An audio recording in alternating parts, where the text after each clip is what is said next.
Good morning! Kumusta po kayo, mga kaibigan at mga kabarya, at sa mga bagong kolektor, sa mga bagong nakapanood ng aking mga video, ay magandang umaga po sa inyong lahat at naway gabayan kayo ng pong may kapal sa inyong araw-araw na pamumuhay at tulungan niya kayo sa inyong mga suliranin.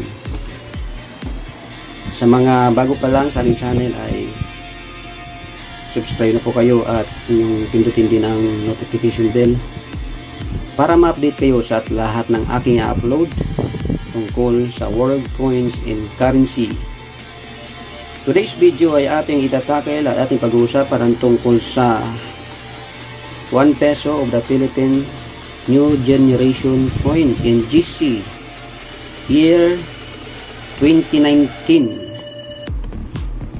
Ang hanapin po natin dito at aking paliliwanag ay ang tungkol sa 1 peso of the Philippines 2019 low mint mark at high mint mark, kung saan ay mayroon na pong price value or halaga sa mga kolektor, sa mga bumubuo ng from series 1995 to 2019.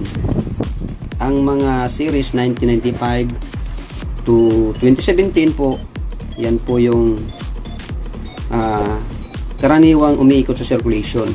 Ang coin po na to ay kasulukuyang umiikot din sa circulation, pero ito yung pinaka latest na ginawa ng BSP na ginagamit natin sa ating circulation. Ayan po, isa-isahin po natin. Ang aking pong coin na ito ay ayan. Ito po yung bago niyang mukha. Nasa ulunan niya Republika ng Pilipinas and 2019 1 peso at Jose Rizal. Ayan po, at ang age niya ay segmented rated age, at ang kanyang halaman sa likod ay waling-waling, a kind of flower. Tapos ang nandito ay ang seal of the BSP, bagong seal ng BSP. Tingnan nyo rin yung iba. Ayan, pare-pareho sila makikintab. At ayan po, 2019. Ayan. Ayan po mga kaibigan. Ang condition po ng aking coin ay nasa BU or almost uncirculated BU condition, makintab. Yan po yung aking coin. So ipaliliwanag ko ngayon sa inyo kung ano yung hinahanap natin at dalhin mo may value. May value ng low mint mark at value ng high mint mark na 1 peso NGC series. Paano natin malalaman kung ito ay low mint mark at ano po yung mint mark? Yung mint mark po, na ipaliwanag ko na po yan doon sa aking mga video. Kung napanood nyo yung video ko, yan po yung monogram. So huwag na natin patagal-tagalin at para hindi naman kayo malito at masayang ang oras. Ituro ko po sa inyo yung hinahanap nating low at high mint mark. Tingnan nyo po yung piso sa harap. 1 peso. Ito po yung mint mark. Ayan o. Tinuturo na aking panturo. Yan po yung mint mark. Ito po yung pangalan ni Jose Rizal. Ang ibig sabihin yan, high mint mark. Nasa taas po siya. At kuha po na tayo ng isa pa.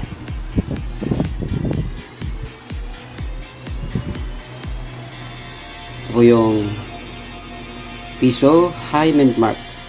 Ito yung Jose Rizal. So high mint mark din po siya.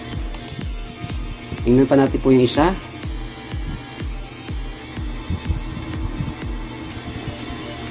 Mm 1 peso Jose Rizal. Ito po yung mint mark. Jose Rizal yung pangalan niya. Yan po yung low mint mark. So napakaswerte ko dahil nakakuha ako ng low mint mark kasi ito po yung may value na sa kolektor na kanilang ipinapalit. Okay po, tingnan natin isa kung anong mint mark niya.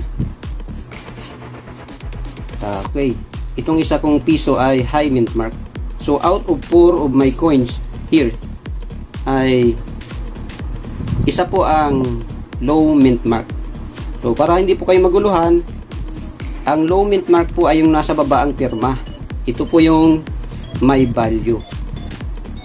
So tingnan natin kung magkano ang value nito sa ating mga sources. At dumaan po muna tayo doon sa numista for the complete details para makita natin yung percentage kung bakit itong low mint mark ay may high value. Let's go!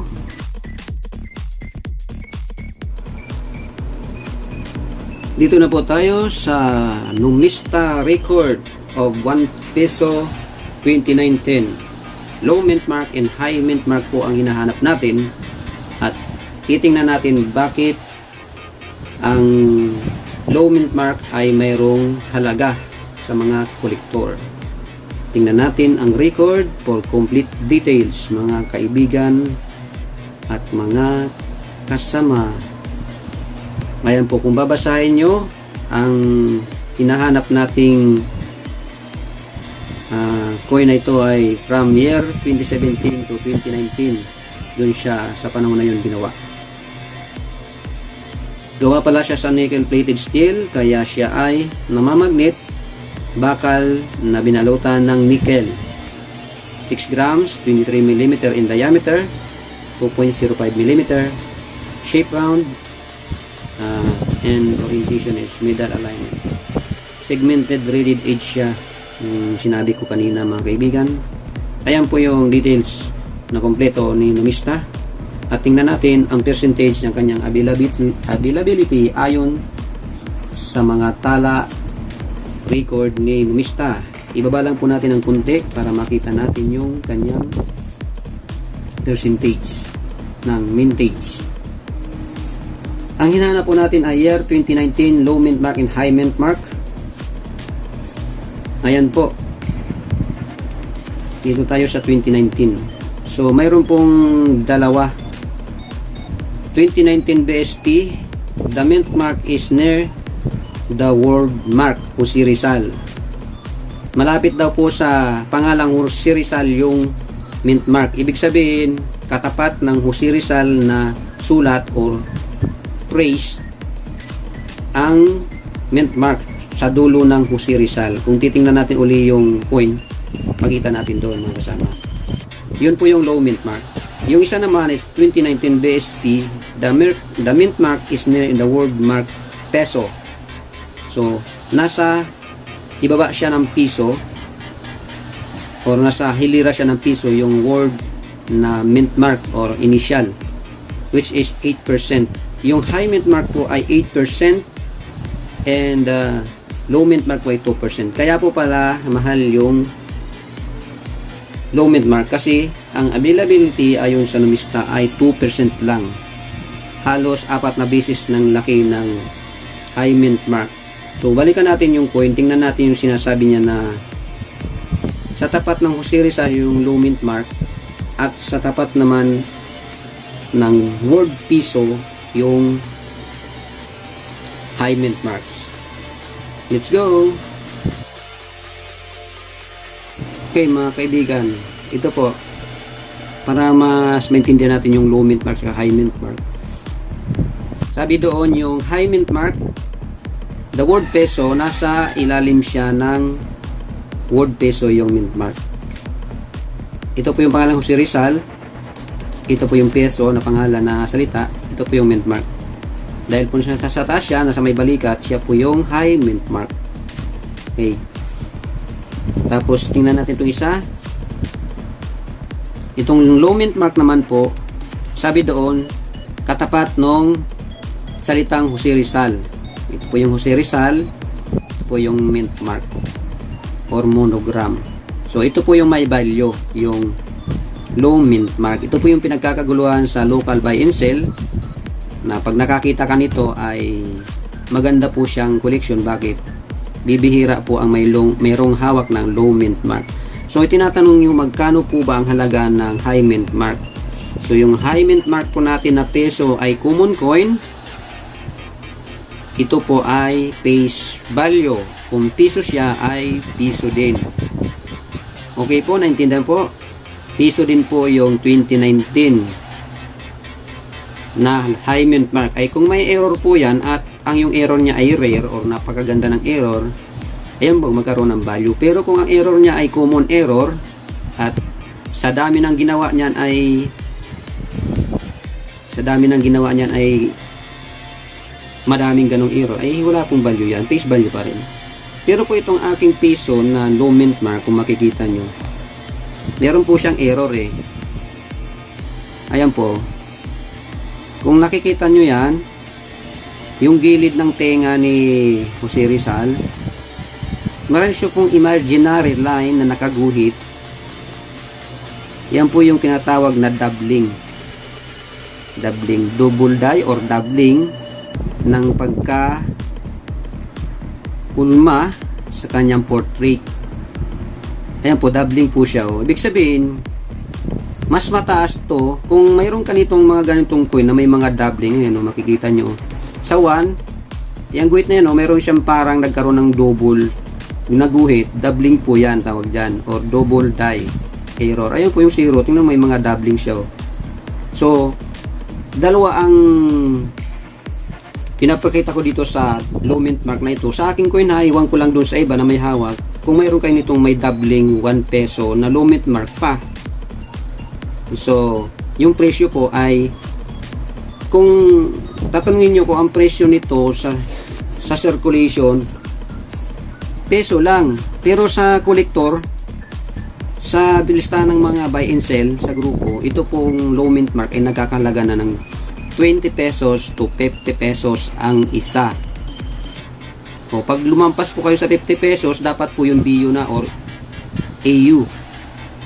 Yan, uncirculated. Dapat yun po yung condition niya. Ito pong pinapakita ko sa inyo coin ay BU po yan or almost uncirculated na nagkakalaga ng 50 pesos. Dahil po sa error pong pinakita ko sa inyo ay hindi na po yan 50 pesos. Kung akong magbibenta nito, around 200 pesos binta ko kasi may error siya.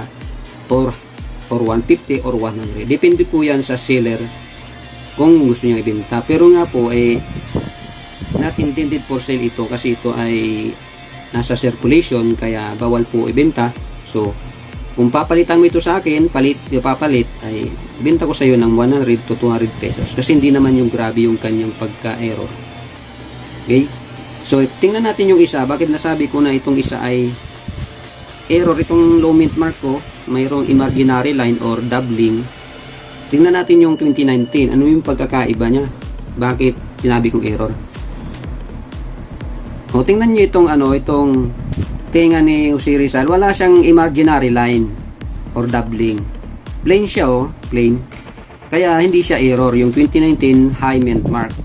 So kung meron kayong nakita na sa 2019 low mint mark na may doubling din katulad dun sa akin, at kung lahat mayroong ganon, ay masasabi ko na yun ay common error. Pero kung pag wala kayong makikita na ganong doubling sa dun sa coin ko na pinakita kanina, ay yun ay magiging error coin, double die error. So ang piso po na 2019 na high mint mark ay face value at wala po itong additional na value kung ipapalit nyo sa mga kolektor. Okay? Ito naman pong low mint mark, ito po yung may value. Kung bibili nyo sa local buy and sell, ito ay nagkakalaga ng 20 to 50 pesos. Kung ganito gaganda at BU condition, ito po ay nagkakalaga ng 50 pesos. Ngayon, may doubling siya. Ayan Ayan, may doubling siya. Kaya ito ay nasa sa akin na kung magkano po ipapalit sa inyo kung gusto nyong palitan. Pero dahil rare siya at hindi pa confirm yung iba na mayroong ganitong error, ay not intended for change. Ayan po yung Pilipinas niya. Ayan. Pero ang kitang-kita yung doubling niya dito sa 1, may guhit. Tsaka dito sa tenga, ang daming guhit. Tsaka yung bibig niya, tingnan nyo.